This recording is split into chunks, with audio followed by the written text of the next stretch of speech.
I'm joined here by South Charleston Mayor Frank Mullens to talk about what's going on in the city. And Mayor, I feel like there's always something going on in South Charleston. Yeah, yes there is, that's for sure. Busy time. Absolutely. Yeah. I want to talk about Park Place. Yeah, sure. Development. You guys have a lot of plans there for businesses moving in there along McCorkle Avenue.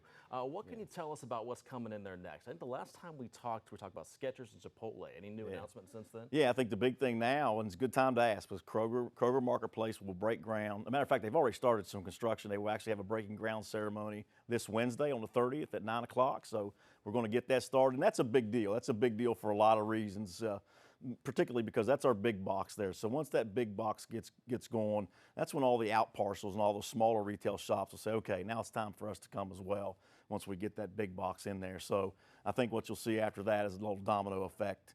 I know, because they're calling us and saying, hey, can we start in September? Can we start in October? So we're starting to get those schedules going. So it's a big deal. Here's a live look this morning at the Park Place development there. Our photographer, Robert Valencia, giving us this look for us. So you can see a lot of land there, a lot of places ready to move in there. We know Mission Barbecue is coming. Mission Barbecue starting in September. Be great there. What's the status on the Menards?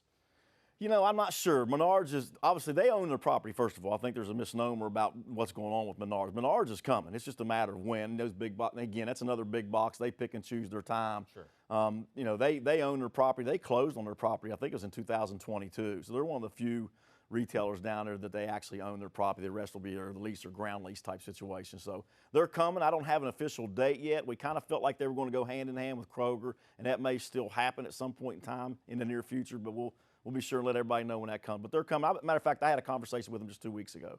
And looking forward to that new Kroger you mentioned. Yeah. For those unfamiliar, what's the difference between like Kroger Marketplace and the one that's there at Riverwalk right now? I call it like a Kroger on steroids. You know, the ones you have now, for example, to give everybody a kind of a picture, the one we have there is about 50,000 square foot store. This is going to be a 120,000 square foot store. Wow. So it's almost triple the size. And they kind of get into some other product other than just, now obviously their main thing is still groceries, like they're what, 75–80% groceries, but they'll sell some other things, kind of like a Walmart type situation, just different products like that in the retail industry. So whether it be outdoor furniture or little clothing or whatever it may be, each one of them I think is a little bit different. I've been to one down south, and of course that pitch down there is more beach oriented stuff. So I'm not sure exactly what the product line will be here, but that kind of gives you an idea. Good deal. Yeah. Also been busy around the area as far as the Jefferson Road project goes. So a lot of changes for drivers going through there. How do you feel like this transition going from Jefferson Road, the roundabout, everything in between? How's that been going? I think it's going well. I mean, there's always a learning curve for some drivers, you know, and you'll see that now. And, you know, and we've seen some people going to have going the right way or something like that. But then look, I've always six months from now, everybody will be going through there just like it was normal. But I think it's going well. You know, every little bit that opens, it improves things a little bit. Not that there's still not backup. There is still backup from time to time. But we got to remember, everything's not open yet. There's still 2 or 3 lanes to get open other than what we've got there now. But with the roundabout and they call it a flyover. I call it an overpass over the railroad tracks. It's been a tremendous help. No more rail traffic to deal with. No more stoplights that are 50 yards apart to deal with. So I think it's a great improvement, and it's just going to get better and better. And from what I can see, too, for those traveling over on that flyover on the overpass, you can still go to, like, the community center. You can still go to some of the places over there, even if it's still kind of up in the air as far as, like, getting that work done. Yeah, you can still get there. I think Kokosing and DOH, considering the traffic flow through there, look, it's one of the highest traffic counts in the state. Oh, yeah. And what they've had to deal with through this construction period, I think they've done a pretty good job in handling what they've had to deal with. Now, look, there's unavoidable inconveniences for all of us when something like this is going on, right? But at the end of the day, I think they've done a pretty good job. And that project is 80% complete at this point from what I've been seeing. Yeah, I'd say that's probably about right. And my understanding, by the end of the summer, we should be pretty much complete. So we'll see. And those targets are always moving. Yeah. It's hard to tell with Mother Nature and other things that go on.